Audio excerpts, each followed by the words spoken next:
2:00 ng madaling araw. Nagising ka, may kumakatok. Ako muli ang inyong kaprimo at ito ang aking kwento. Ang ikukwento ko ngayon, nangyari mismo dito sa Quezon City, sa kaibigan ko na si Ana. Hanggang ngayon, hindi pa rin siya natutulog nang nakapatay ang ilaw. At kung maririnig niyo tong kwento, baka pati kayo magdadalawang isip na buksan ang pinto niyo sa gabi. Nobyembre yon, 1 buwan na simula nung namatay si Kuya Mark ni Ana. Aksidente daw sa motor.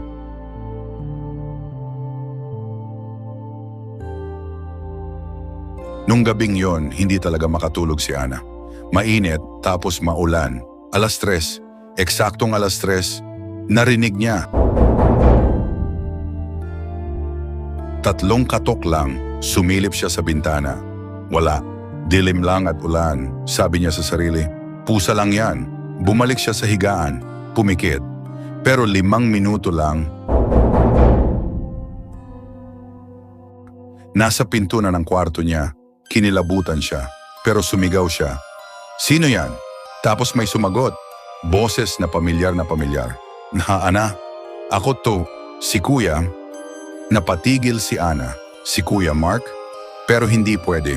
Nasa kabaong na si Kuya, 1 buwan na. Tumakbo si Ana sa kwarto ng nanay niya. Umiiyak na siya. Nay, si Kuya. Kumakatok si Kuya. Yakap siya ng nanay niya, nanginginig.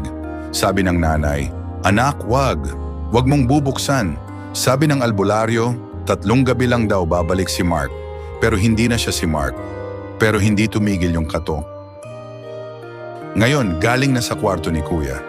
Dahan-dahan, parang may naglalakad na basa. Hindi na nakatiis si Ana. Nilapitan niya yung pinto. Huminga siya ng malalim, binuksan niya. At nandun siya, si Kuya Mark. Basang-basa. Yung puting damit niya sa burol marumi na. Pero nakangiti siya, yung nangiting hindi naabot sa mga mata. Sabi niya, giniginaw ako dito, Ana. Pwede ba akong matulog sa tabi mo? Katulad nung bata pa tayo? Kinaumagahan, hinanap siya ng nanay niya. Wala si Ana sa kwarto niya. Pero pagpasok nila sa kwarto ni Kuya Mark, 2 unan sa kama, parehong basa. At sa salamin, may bagong sulat gamit ang daliri.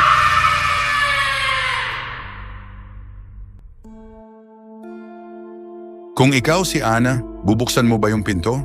I-comment mo sa baba mga kaprimo. At kung gusto mo pa ng mga kwentong nakakapangilabot at hango sa totoong kaganapan, siguraduhin nakapag-subscribe ka na. Dito lamang sa Kaprimo Stories.